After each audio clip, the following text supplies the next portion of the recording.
Resume recording in progress. You just heard that. Welcome, everybody. This is Ann Peterson. I am with the Montana Innovation Partnership here at Montana State University in Bozeman, Montana. We are happy to have you here. This event will be recorded. It'll probably be up on our YouTube site within a few days, and it will not stay up there long. I'll put that up there probably for a few weeks, just for people who may not be able to attend or have a conflict, or if you'd like to go back and revisit it. But since information is always changing, I want to make sure that any content that we keep up pretty evergreen. This will be pretty consistent, but do check it out if you do want to watch the recording, and or if you have any questions about that, let me know. Again, welcome. I'm really happy to have you here. Again, as I mentioned, I am the program director of the Montana Innovation Partnership. Our focus here is statewide. We help Montana companies who are interested in exploring federal funding to help advance their innovative technology development through the Small Business Innovation and Innovation Research Program.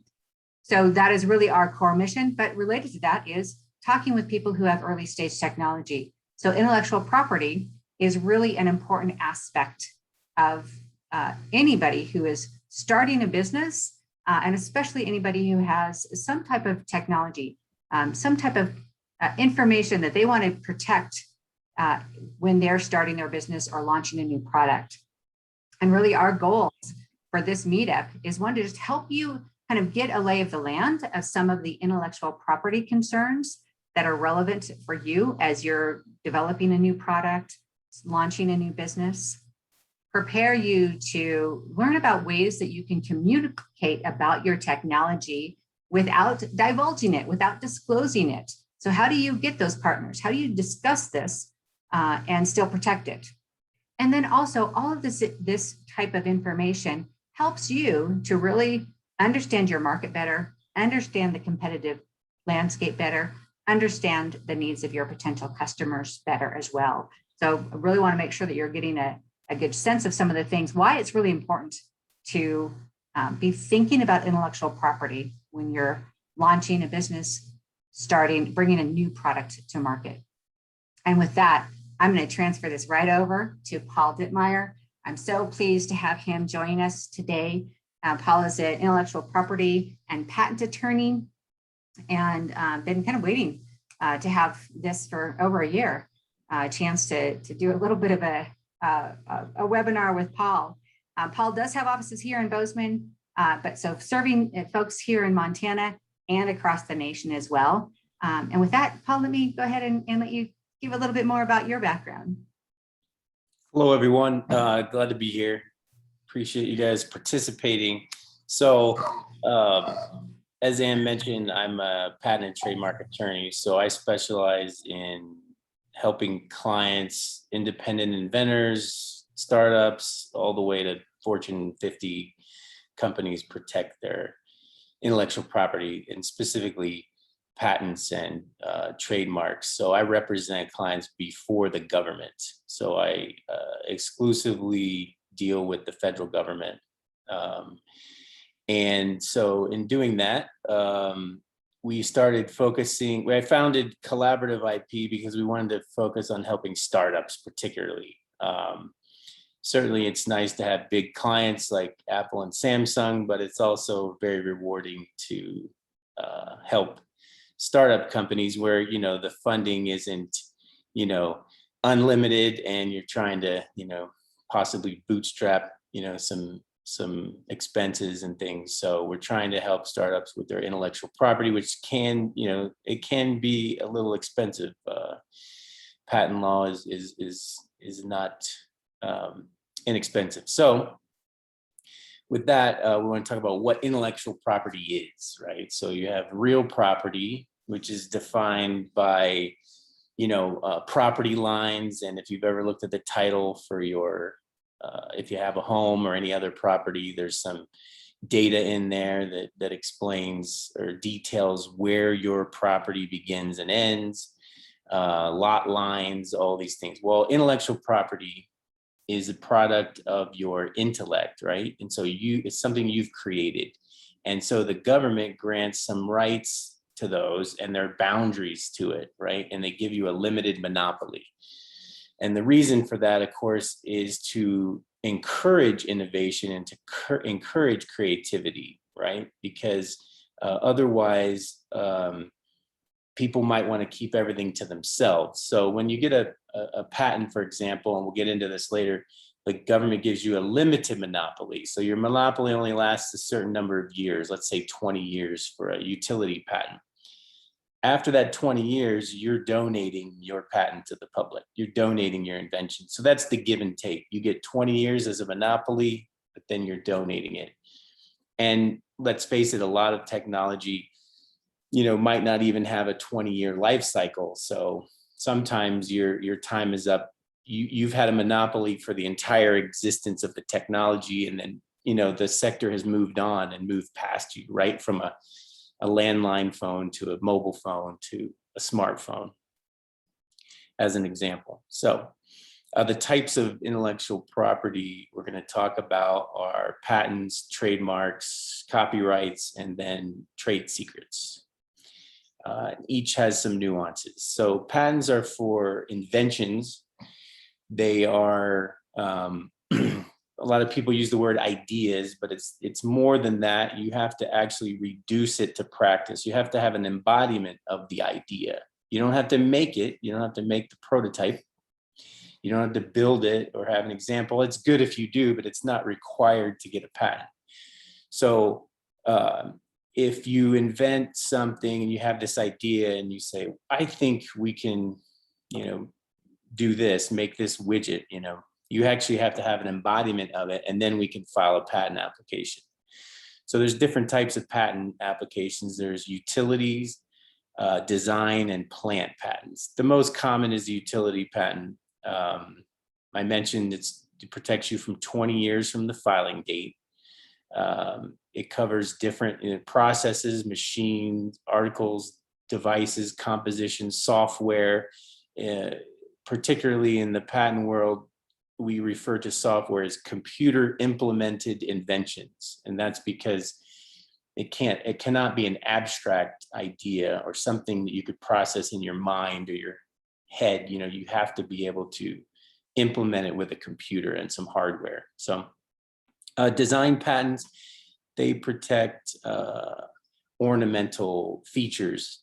So if you design a textile, or maybe Nike uses these for their tennis shoes, athletic shoes, and those are examples of just protecting the way something looks. So you are limited. The protection is valuable, but there's a limited scope to how it looks and what the ornamental expression is. And then plant patents, that's an entirely different line of patents, and those are 20 years from filing date, and there's an entire method for going about getting those. So if you are able to invent a strain of a plant, fruit, flowers, it's possible to protect that if you so desire. Some of the advantages of patents are that you can use it as a marketing tool. If you get a patent, it sounds, you hear all the time, if you're looking at a car commercial, they'll tell you about their patent, how many patents they have on their car or the phone. I mean, the smartphones you're holding in your hand probably have, over hundreds of patents on them. I've worked on various parts of smartphone technology, from an antenna to the fingerprint sensors to, any of the decoding software. So just keep in mind, you don't have to patent the whole entire device. Parts of the device, small features can be patented and be valuable in obtaining that protection. One other thing I would mention is there's no worldwide patent. So patents are territorial. There's a US patent. The US patent will not really help you if China is copying your invention or idea in China. Now, it will help you if they try to bring it to the US. And then there are options to propagate your US patent throughout the world to other countries.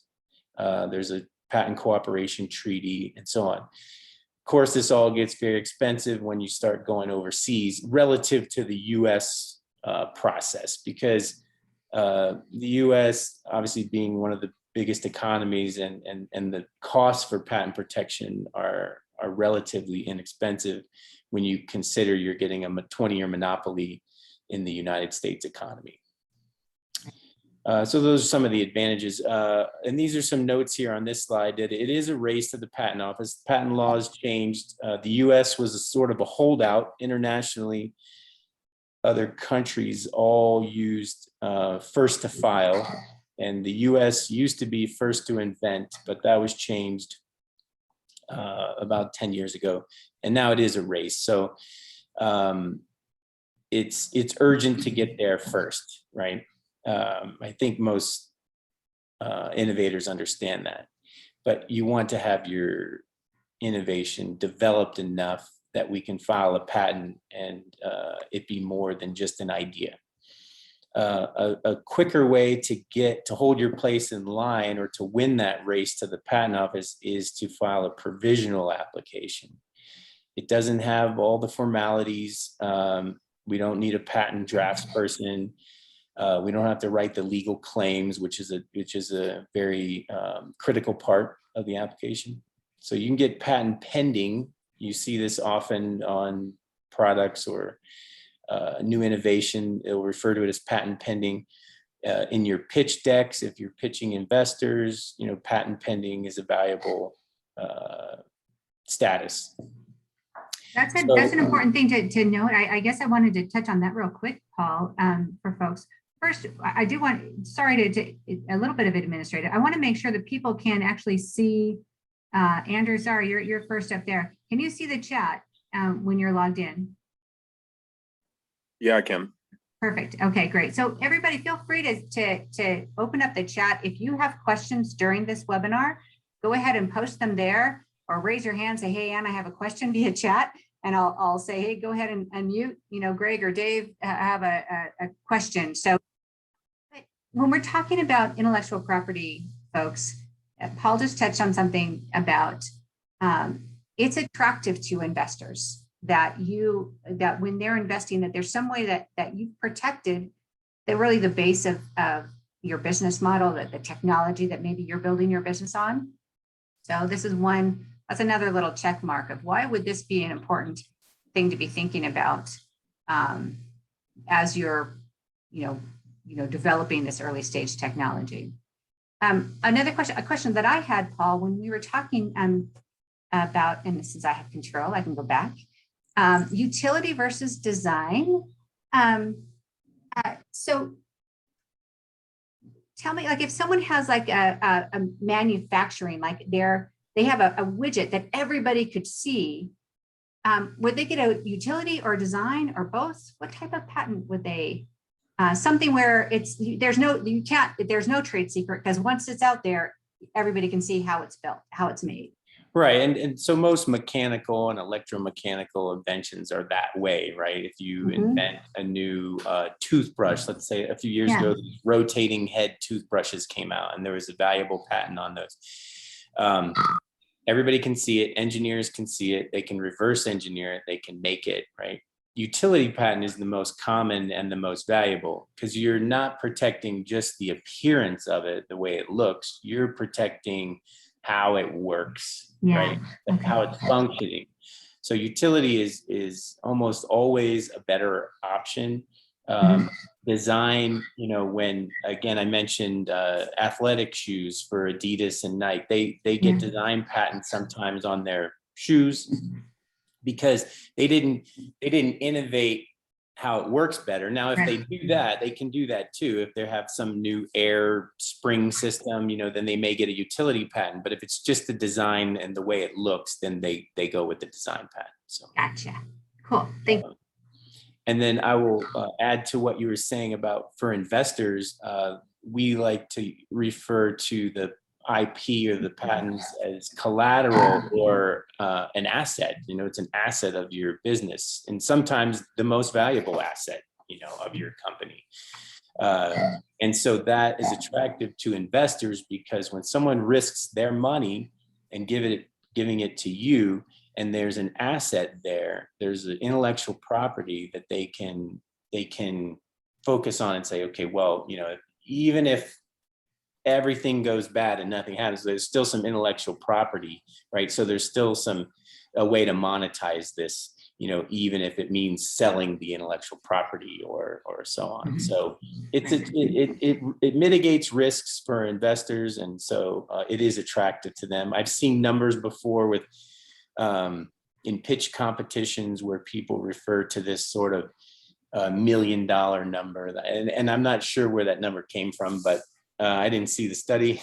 But at any rate, they say, oh, when pitchers, when innovators are looking for some funding from VCs, or they'll say, well, the having a patent or having IP protection can lead to a valuation of your company sometimes in the area of about $1 million more than if you didn't have it. So just a way to evaluate, a general way to evaluate, your company's worth. Right.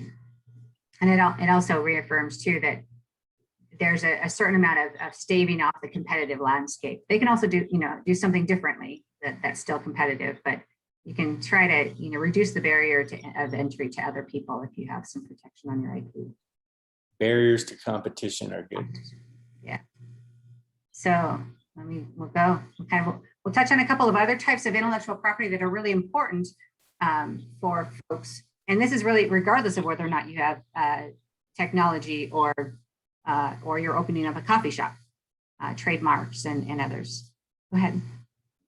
Yeah, and Clarence, I see your question there in the chat. We'll get to that in a minute, but we'll cover the basics real quick, and then we'll talk about the specific answer to your question. Or stories, okay. So here, another type of IP is trademark. So this is your brand, right? This is words, names, symbols, anything that identifies your company, the source of your goods or service. There's even sounds and smells, if you can imagine. Colors even, brown for UPS, pink for Owings Corning fiberglass.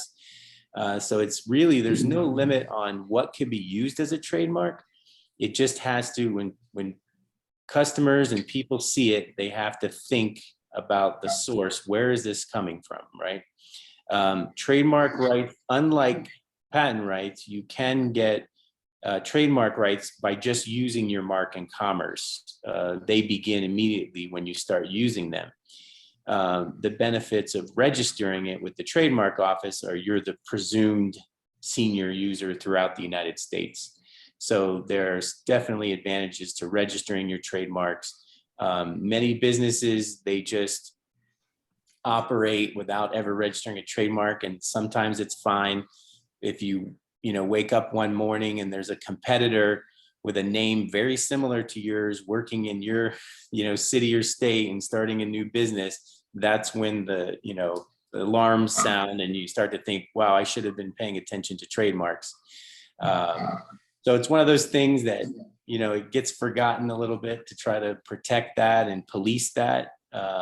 Certainly if you didn't go through the registration process and you find that somebody starts a new business or tries to come into your territory with a very similar name, you want to be proactive and you want to alert them. You want to talk to counsel and see if you can stop them, because the more that you let that go, the longer you wait, then it starts to dilute the value of your trademark. So, and you don't want that to happen.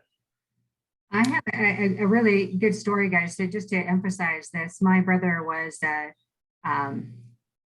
attorney in Washington State. He's passed on now, so that's why I'm saying the was part. But he had a client in Washington State, and they had a small little bar, and they had a Toucan Sam, and they got a nice little desist letter from General Mills or whoever owns Fruit Loops, and realized they had not trademarked Toucan Sam. And actually, if you look at the the actual registrations for trademarks for Toucan Sam and what he looks like, all of those things, is not too long ago. And this was over 20 years ago that happened. But there's a case that even the big guys can not be paying attention to things that are important. And trademarks are really, they can become a very important part of your brand. And so you do want to protect so that people aren't kind of piggybacking off of your success, among other things, or stealing. And it's pretty straightforward process. It's not too complex. It's not very expensive. The USPTO fee, I think, is $250 plus, a few hours of legal work. So, if you think for, $1,000 or certainly less than $2,000, if you can lock down your trademark and brand and keep competitors from using something close to yours, it's pretty valuable protection. And I'll put a link here, and we can follow up too. The U.S. Patent and Trademark Office has some options for you to search. So you can look for keywords, design elements, things like that. You can actually look and see if something that you would like to trademark, maybe a phrase, something like that, maybe if it's already been done. But that's good for you to kind of do this on your own. Another thing that we're reinforcing today is that I think it is important for you to be seeking appropriate counsel when you're looking at patenting, intellectual property, trademarks even. Do understand some of this, do some of this on your own through the U.S. Patent and Trademark Office, but also make sure that when you're ready, you're bringing in folks who can help you as well. So I'll put some links in there too. Clarence, you have a question maybe that we should address right now. Are trademarks granted by territory and or only enforceable, example, by state, industry, or business classification? Yeah, so the answer to that is it's both. There's state and federal. So as mentioned, if you operate a small coffee shop in Montana and you're not interested in federal trademark rights, you're not going to expand or franchise and so on. And if somebody opens the similar name or same name in Florida and that doesn't bother you, then you can just rely on your state business registration. So when you register in Montana, now I don't practice Montana trademark law, so that would be something that you'd have to make sure you follow the correct steps. It's most of my clients do some of these state rights on their own, actually. So in fact, once you file with the state for your name, your business registration, they usually do a search to make sure you're not conflicting with another company's name in Montana, for example. So that would be example of a territory, and you have trademark rights. If you want that right to be throughout the United States, then you would register it federally. With the internet, everybody that has a website now is operating throughout the whole United States. So, and internationally.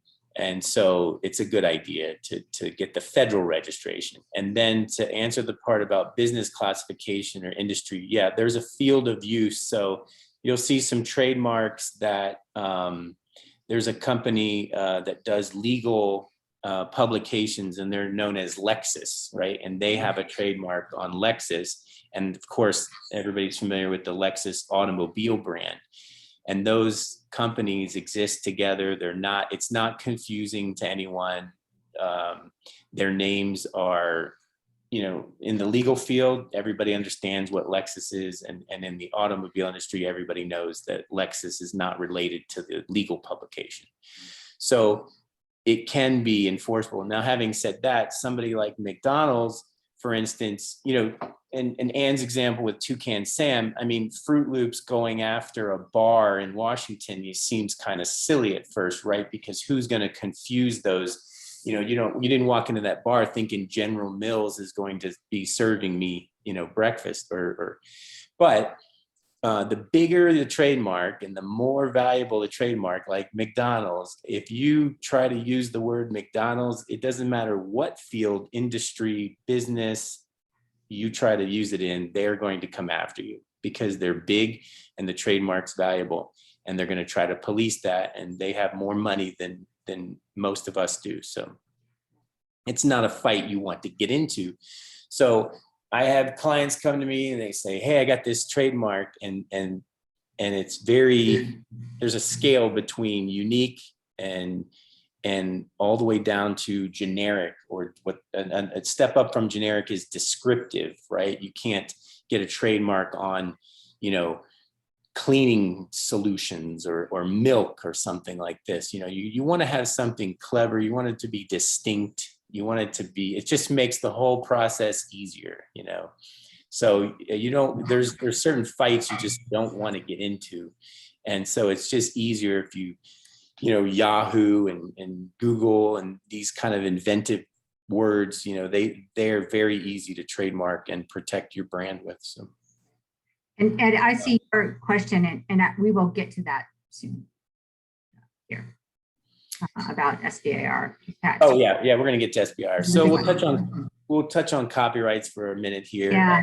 So this is, these are works that they're hard to create, right? Writing a script or sculpting a statue, or writing a song, paintings, write a book. These are difficult to create and they're easy to copy. So the government protects these with copyrights. Similar to trademark, the rights attach automatically. So if you write your book, put it in tangible form, once it's written down, your trademark rights apply. You do not have to register it with the government. It's just better if you do, because then again, you're now the presumed author of that work. You're the presumed creator throughout the United States. And those rights last a long time. I think right now it's 75 or 90 years from the death of the creator. And most of this is driven by Disney and Mickey Mouse. So they want that trademark to go on as long as it possibly can. So those years get extended every decade or two. So they do, right? And then the last area here is trade secrets. So people are familiar with the Coca-Cola recipe or the Kentucky Fried Chicken recipe. Trade secrets, you can protect. It has to have value. It cannot be widely known or easy to figure out. And you have to have a process to keep it secret, So keeping the recipe in a vault or limiting the number of people that have access to it. Trade secrets apply to inventions where they're not easy to reverse engineer. Ann and I were talking about mechanical inventions that you put them out there and someone can take it apart and copy it, right? Trade secrets are not really effective for those type of situations, just because someone can look at it and make a copy of it, and they can hand it to someone overseas and have them mass produce it. So and then you're out of luck. If you don't have a patent, you cannot really stop them. I threw in a little snippet here. There is some, if someone from your company who had access to the trade secret steals it or becomes your competitor, then that's when you have some protection.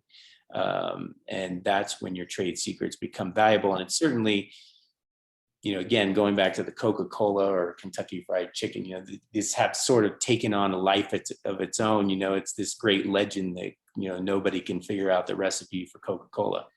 So it's very valuable trade secret. And Okay, go ahead. Yeah. No, that was pretty much it. So trade secrets are going to relate a little bit to what we're going to talk about with data rights and the SBIR. Yeah. So there is some crossover there. And yeah, there's definitely a good, good reasons to be considering, do I patent or do I just keep something as a trade secret? We'll talk about that in a bit. Yeah. And before, if anyone's thinking about this question, some inventors or engineers they want to get a patent, but then when they're discussing it with me or my colleagues, they'll try to keep parts of it secret. But that's not how that's not how it works, right? So for a patent, you have to disclose everything or it can be invalidated. Now, you could have sort of another secret that is an additional technology maybe that makes it better. So you could get a patent on the original idea and then keep another, keep part of it secret. But to get a patent, you are required to disclose the best mode, the best way to do it. So keeping any part of it secret is dangerous because your patent will be invalidated. So, all right. So we're focused on, SBIR here today, and that means that you're a contractor. If the government awards you funds and money to do research and innovate, then you become a contractor of the government. Once that happens, then this act applies, the Bayh-Dole Act, just named after the two senators who wrote it. But so this act, there are certain laws and regulations that are going to apply to your intellectual property. One, you retain the rights to your invention. You still own it. You have the rights to further develop it, create additional inventions, new embodiments. That all still belongs to you. But the government is getting some rights. They get a license to use the invention. And most of the time, particularly under SBIR, they're going to be coming to you as the supplier and buying your technology from you anyway, right? So that's the goal of the whole SBIR program, is they want you to be a customer, or them to be your customer, sorry. So anyway, so your rights are, you retain the rights. The requirements are, and this is oversimplifying it, but this is just very high level. There's many steps you have to take. You have to report the inventions, retain the rights, file for patents. You have to follow a certain amount of steps, and then just recognize or keep in mind that if you do not follow those steps, you can be giving up those intellectual property rights and giving them up to the government and or anyone else. So it's good to have an awareness that there are these steps you need to take. They're pretty extensive steps, but there's a system the government has called iEdison. It's a portal for sort of managing this. As you can imagine, it's a government portal, so it's not the most developed or user-friendly portal, but the information is there, and it does help. But you need to have a strategy, an intellectual property strategy within your company, and so that it depends how big you are. If you have a lot of researchers and engineers, then you're going to want to have a system where they submit invention disclosures and you evaluate those disclosures, and then you have to disclose that to the government, and then you have to tell them when you're going to file patent applications. So just keep in mind that there's this process out there, and you need to follow it if you want to keep your patent rights. And so on this next slide, we want to talk about communicating about your IP. Now, what this slide is focused on is not while you're talking to your patent attorney or talking to your development team. This is about when you're disclosing it in a public or non-confidential setting. You're at a pitch competition, you're trying to attract investors, you're a conference, business development, anything like this, or a supplier. You do not want to talk about the technical specifics. You want to talk about capabilities. And there's some bullets here, what is it? What's the problem? Who will it benefit? These are all very good. This is the way to discuss your technology when it's not confidential, when the discussion is not confidential. So, and I always put this note in here at the end. If you're in doubt about whether you should talk about it or not, don't disclose. That's sort of the general rule, because the risk is too great, specifically with patent rights and the race to the patent office. The US does still have this 1-year grace period, but it's not good to rely on that. If you disclose your invention publicly, you do have 1 year to file a patent application before you're barred or you invoke the statutory deadline. But just keep in mind that once you've disclosed it, anyone else can now research and design it and try to file patent applications also. So always better to maybe get that provisional application filed and get your patent pending. That lasts for a year. You can do further development. You can assess, the value, you can make business decisions, and you may decide not to pursue it, or but you might as well put that stake in the ground and say, this is my intellectual property, and hold your place in line. Let's see. Yeah, go ahead. It really is. For speaking with people who have already a business, non-disclosure, certain business providers, your attorney, you should, what I find is people err too much on the side of trying to not say anything, that we can't really get a sense of what technology. Is it novel enough? Does it have a market? Things like that. So we want to help you to talk about that, but also we can kind of help you to talk about that so that you're not disclosing it to people who would be competitive, where it would be a disclosure event. And in later stages of negotiation with a potential investor, of course, you're gonna sign NDAs and have confidential discussions, and they're gonna want to hear about the nuts and bolts, of course, right, before they give you, their dollars. So that time will come, but initially and in public settings and anything that's not confidential discussion, you want to follow these rules that are in those bullet points that, just keep in mind capabilities, not specifics of the technology. Right. So I did put a link up here to our video. It's sort of I call it a vintage M-tip from past program managers. Have a really good resource about helping you talk about creating either sell sheets or other types of information about your technology. If you want to prepare to talk with an SBIR topic manager or other people, maybe you're trying to build your team for an SBIR. This is a really good resource, and while it's a handful of years old, it's evergreen. It still is really relevant. So I encourage people to take a look at that as well. So now we get to the SBIR data rights, and this is the way to think about this is sort of another. We talked about 4 areas of intellectual property, and this is sort of a 5th one, or 4.5, because it sort of falls under trade secrets. Right. What's happening here is during your proposals and your grant timeframes, you are recording information. You have technical data, you have software being developed, executable code, these types of things. We refer to this as SBIR data. This is data that's being generated, recorded, technical nature, and it's generated while you're under contract or the grant for SBIR and STTR. Right.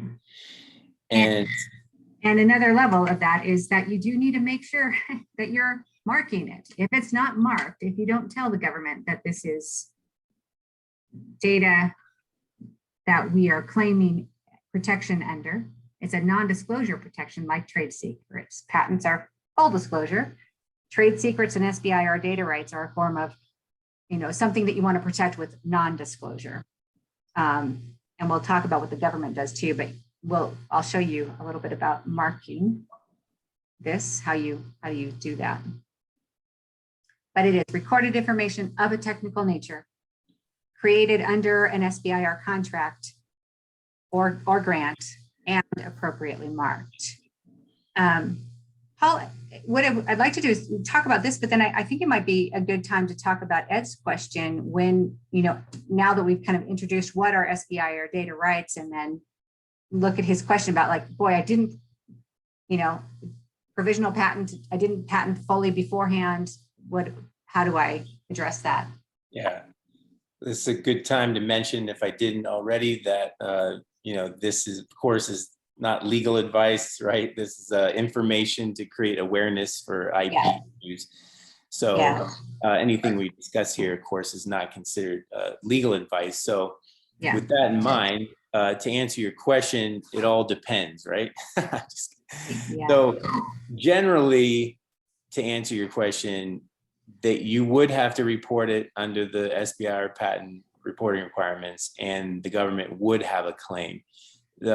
It's certainly better if you would have filed the patent application beforehand, because now it's very blurry, right? The distinction between what you invented and what you're confirming or what you're reducing to practice under the Phase I has now been sort of blurred together.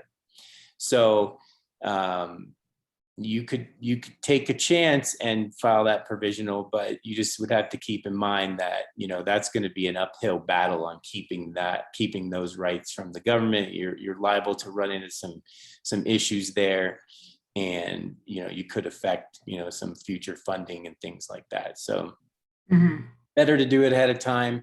And even if you do it ahead of time, you know, there are situations, I have some clients who always file patent applications before they receive their award.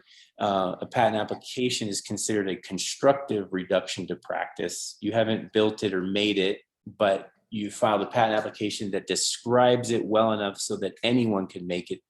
And then later on in the SBIR award, you start running tests and studying, you know, different embodiments or alternatives, and you further develop or perfect the invention or further innovate. Then those become sort of two different patent rights. You have your earlier patent rights to the broader idea reduced to practice, and then you have these rights that the government is also going to have a license in, and those will fall under the SBIR patent reporting requirements. Yeah.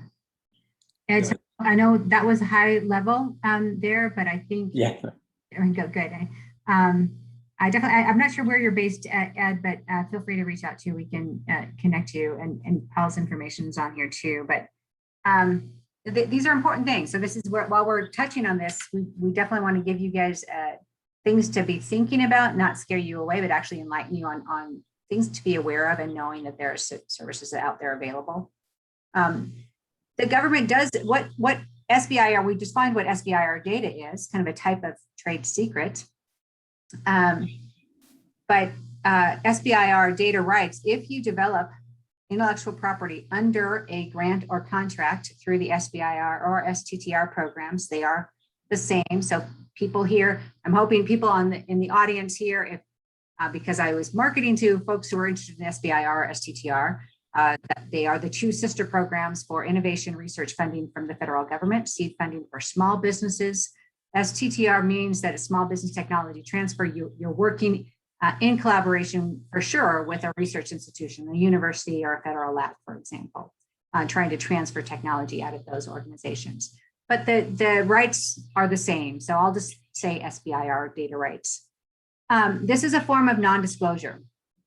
You are telling the government you don't get to share this with Raytheon, even though I'm working on some type of military application and Raytheon is very interested in that program. You don't get to share that without my knowledge, without on your own. It's a form of non-disclosure that helps protect Raytheon from coming in. That might get back to a little bit of Clarence's question about big guy stealing your intellectual property. So it is a form of protection for up to 20 years from the time of your award. There's two different ways that you want to be talking about data. If your proposal is submitted to the government, your proposal, you can claim proprietary and confidential information in a proposal. And then you can also claim this proprietary information in any reporting or deliverable that you provide to the government after this. But again, this was recently changed. It used to be that there were, you could almost indefinitely have SBIR data rights protection. They revised that a couple of years ago to make it, it's not the same as, but to make it sort of like a utility patent, but with non-disclosure. It's essentially giving you about 20 years to take advantage of getting your early stage technology developed enough that you can have a strong foothold in the marketplace and really establish your company, so that it gives you that heads up there. It really is a way to protect your ability as a small business to grow with that technology. It does also give you or SBIR data rights under this, because it is non-disclosure. That leads into the ability to have these sole source contracts. Sole source contract is because the government can't tell a competitor what, you can't, if there's a certain type of technology that the government needs that your technology exactly fits, you can assert SBIR data rights so that they do not have to go to competition, that your technology can be chosen. That's that sole source because of that non-disclosure there. So that's a really good advantage. That's an advantage for people, especially who are looking at contracting. So phase 3 is that word or that phrase that really is that commercialization component of the SBIR journey. The phase 1 and phase 2 is the funding that you definitely get from under the SBIR programs. Phase 3 contracts can be either sales or additional research and development that's not under the SBIR program that can help you further commercialize your technology. I'm going to reference, and I think I have it on the next slide. No, I don't. I'm referencing this. I have another slide here later. The SBIR tutorials on data rights are brilliant, 15 minutes, and you'll hear from David Metzger, who really was instrumental in writing the SBIR data rights protections for companies. Yeah, they're very good. Yeah, those are helpful. So maybe you could talk more about this too. Maybe it relates to anybody's, maybe Clarence questions perhaps, but SBIR data rights, again, non-disclosure, it helps you protect your trade secrets and your market, Right. And so again, this gets back to that issue of, what type of innovation you're dealing with. I have a few clients that are always developing hardware for the military, right? It's all mechanical, sometimes electromechanical, but any of it can be reverse engineered. Once that product's out there on the market, anybody else could make it or copy it. They're the ones who file patent, applications before their awards. And they further develop, study the devices under the contract. There's some rights the government acquires, of course, but the government is his biggest customer. They're buying all these parts from him. They're not trying to mind him and go out and find another supplier. They're buying the product from him, and that's sort of the general guide. The goal of this whole, system is that. Does it always happen that way? No. I mean, there are situations where it doesn't, because the government can't count on people being good at business and being good at manufacturing and supplying and things. But so they do have rights. If you keep it, so for inventions that you're able to keep secret and then therefore use the SBIR data rights, where the government has a non-disclosure obligation, they cannot disclose it, as Ann mentioned, for example, to Raytheon. They have to keep that secret. If you file the patent application on the same technology, that's going to become, the patent application gets published, and of course, then it's information that the public is aware of, and the government no longer has to keep it secret because it's already public. But keep in mind, at that point, you're obtaining a patent on your idea, and even if Raytheon has the information, they cannot steal your invention. Well, they could steal it, but you'd have rights to stop them, right? So, so that's sort of how that plays out. There's definitely a balance, and it's delicate, on which one to choose. And sometimes you can get away with both, even, especially in software, because when you patent computer software, you're not actually patenting the code, you're sort of patenting the functionality or the higher level architecture. And so sometimes you can keep the code secret under the data rights, and you can also get a patent under, for the functionality. Yeah. And that's really important to talk, because as an advisor and counselor for people considering SBIR, a lot of people will, and I get it. They'll see this like, well, wait, that the government gets this right to use. What am I going to get like a little bit of money to develop it, and then I don't get any more money? It just doesn't happen that way. They're interested in you being a supplier.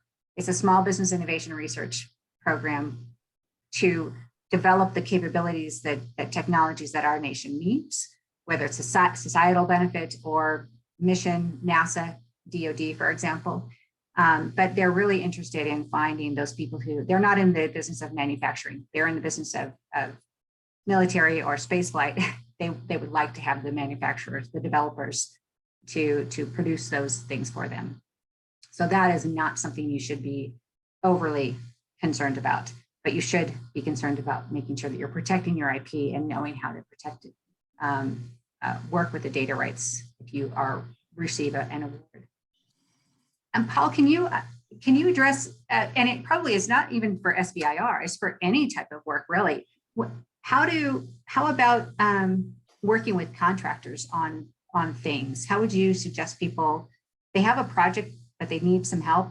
They don't want to staff up. They have someone they want to hire. What do you recommend people do? Right, and this comes up a lot in, consumer devices. If, inventors they have an idea, they've sort of sketched it out on a napkin, or if they're better than that, they've, made a few drawings and maybe ordered a few parts and put together a prototype. But in the end, they need some engineering, and they go to an engineering firm that specializes in this, and they want to have it developed. They want to, I have a client who makes pressure relief valves for water heaters and things. And so, he had to have it tested, manufactured. The tolerances are very critical. And there's an engineering company that helps him. The engineering company is not an inventor. They have an agreement, a contract. It's, certainly an NDA that they're going to keep it confidential. And then that contractor is working under the instructions of the inventor. And so they don't become an inventor. Inventorship with patent rights is not a negotiable idea. It's, you either are an inventor or you're not. If you contribute to the idea that gets patented ultimately, then you're an inventor, but not someone who is contracted to enhance or finalize or test the device, or so on. So in those situations, we even use clauses where, by having access to your invention, the engineering company, certainly by seeing this, light bulbs can go on, and they could come up with, an idea and improve. And Gregory just asked this question, so it's relative. He can improve some part of your idea or suggest a change. And that starts to get into that blurry area. We like to put clauses in the agreement that say that anything that they come up with or develop with your knowledge, you've given them confidential information, and then they were able to further develop a product that they have to assign, that they agree that that's still your intellectual property. And if they rise to the level of inventor, and it could happen, that they would assign those rights to you. So that's usually that's a pretty standard clause in an agreement with a contractor in that situation. Yeah, there will be these allocation of rights that you'll want to make sure are really clear if you're using a contractor that will potentially contribute something new to your intellectual property, your invention. But again, I would recommend, especially on a phase one, a feasibility with an SBIR phase one, that you try to, if you can involve sub-awardees, things like that for expertise. It's always great if you can make sure that you're maintaining as much of that IP within the employees, the small business itself, and using the any sub-awards for different types of things, testings, running analysis or things like that. And I know we have, even though we started a little bit late, we have a few minutes left. And so thanks for everyone staying. I wanted to make sure that we addressed a couple of things more. For example, for those of you who either have received an SBIR, like Ed and others have, or are considering this, we've talked about, well, we have SBIR data rights. That's great. How do they know? How does the government, how do we know what is what? We mentioned iEdison. Those are things when you have create inventions out of that federally funded research. That'll be something to be thinking about. But all of the SBIR solicitations, those are those announcements that give you the information and instructions about that agency's funding opportunity, will list how they want you to make sure that you're marking your proprietary information. You cannot just mark, hey, here's my proposal. Everything in here is proprietary. They don't allow that. But they do. This is, lots of words. That was that hand, right? That was in the weeds. Don't read what's on the screen. Oh, you can. You have it. You have copies of it. I sent it to everybody. This is an example of what they have in the solicitation. They're going to talk about, you get this. This is Sbi Data Rights in a nutshell. The 20-year restrictive license, etc. They can't disclose it to anybody outside, but they may have reviewers. NIH, NSF will have reviewers that are not part of NSF, but they're under NDA that they need to have review, help them to analyze the proposals to see who's going to be receiving this award. But what you'll want to do in your proposal for your small business innovation research proposal is to follow the instructions for that particular agency. I have DoD and NSF in here as examples. What you want to do is, for example, DoD, they want you to put on the first page that there's some content, basically some content in this proposal is considered proprietary.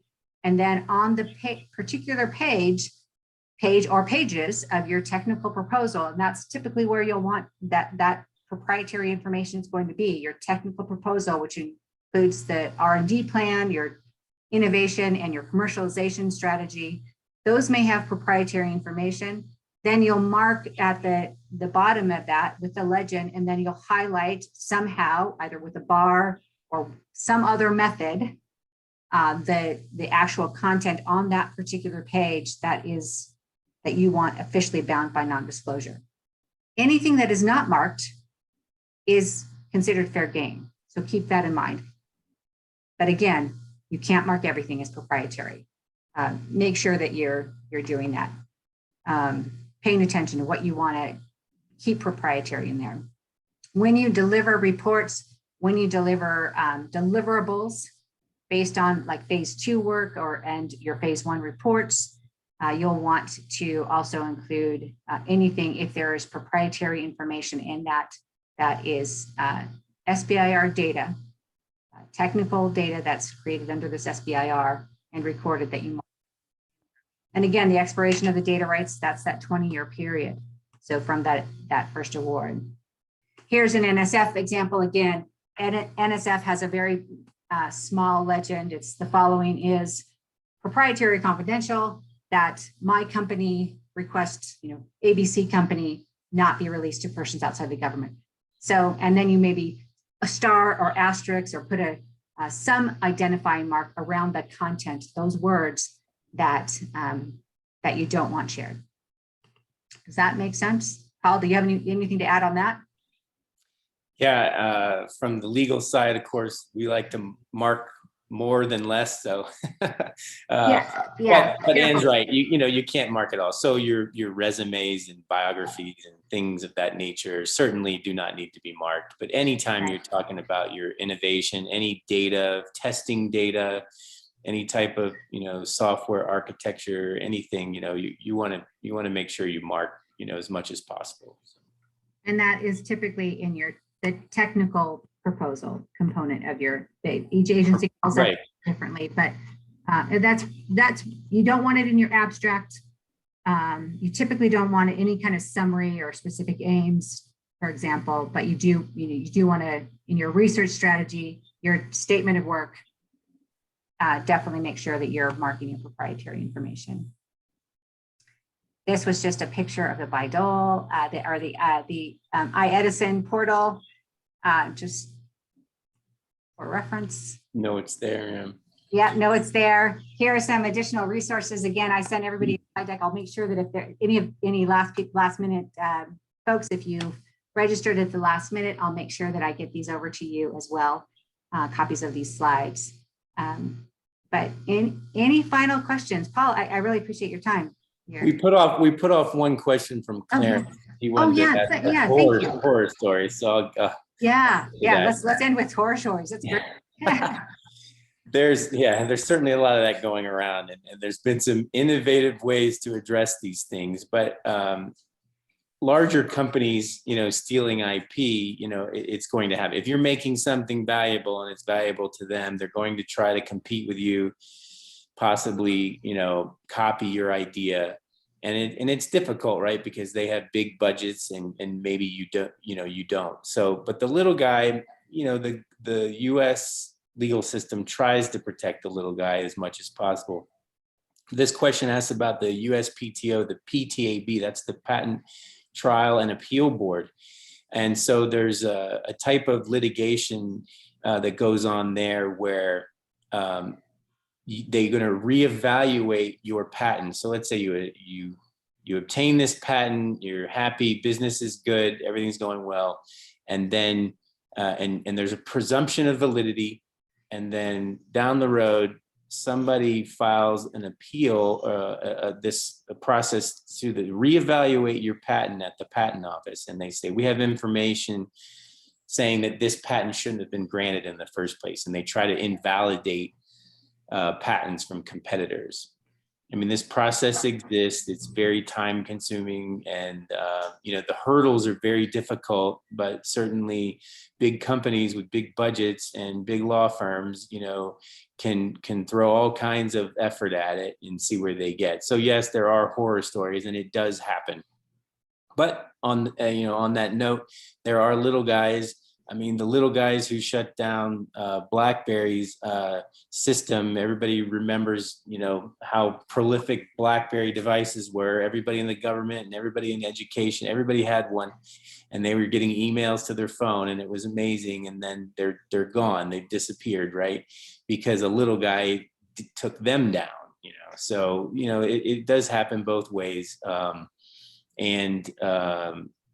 Getting the patent, it shouldn't dissuade you from trying to protect your intellectual property, certainly, but just keep in mind, it could happen. There are unscrupulous companies, and they will come after you pretty hard. I try to encourage negotiating a fair, reasonable license, and just know who you're up against, So I have two brothers who were attorneys, and my other brother always kind of says, and they're, tough litigators, but says, you get a lot more with honey than vinegar. So always. We'll try that. But know that he's sweet, but, probably Paul the same. And on that note, one last note, we talked about communicating your ideas. Always know who's in the room. If you're going to give a presentation and you think it's with the government and you think it's confidential, or and you're going to talk about your data rights, you just need to verify who's in the room, because I've had situations where, people get invited to these discussions and they're not under your confidentiality agreement, and they're not under the protection of the government's non-disclosure. So just always make sure you know who's in the room if you're talking about your invention or your innovation. That's really great advice. Thank you. Yeah, because Battelle, for example, with Idaho National Lab, or a lot of the energy labs, or Northrop Grumman or Raytheon, for example, with DoD, they could be considered part of that program and have representatives there, but not have the same they're not bound by that same non-disclosure if you're telling them. Right. Yeah. Sure. That's good. Thank you. Well, everyone, thanks for sticking around. It was great to share with you, and thanks so much for your time, Paul. Very helpful. I have Paul's information is up here as well. Certainly feel free to reach out, folks, if you have any other follow-up questions about this or SBIR in general, and look forward to talking with you more. Yeah, and we're largely virtual law firm, but certainly email any questions, phone calls. We do have meetings. We meet up with clients locally, so it's possible as we're coming out of the pandemic. So don't hesitate to ask any questions. The door's open. Great. All right. Well, thanks, everyone. Have a great afternoon. We'll let you get back to it. Thanks, Paul. We'll talk soon. See you, Ann. Thanks, Ann. Bye. Thanks, Ann. Thanks, Paul. Bye, guys. Hey, thanks, Ann.